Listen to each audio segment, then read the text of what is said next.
how to add the live transcribe to the lock screen on the Samsung Galaxy S25, S25 Ultra, or the Edge. First, tap on the home button to return back to the home screen.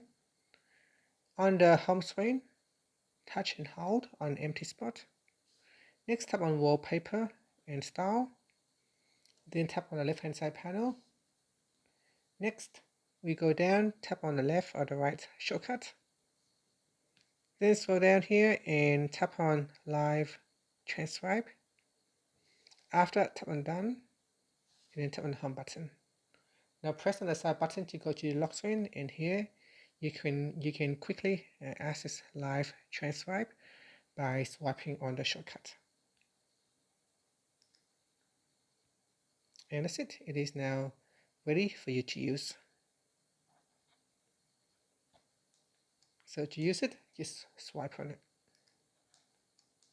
Now if you are on the lock screen, you can touch and hold. Then in here, tap on the left or the right shortcut and choose live transcribe. Then tap on done.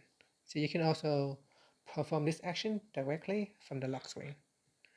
Thank you for watching this video. If you find it helpful, please like and subscribe to my channel for more videos.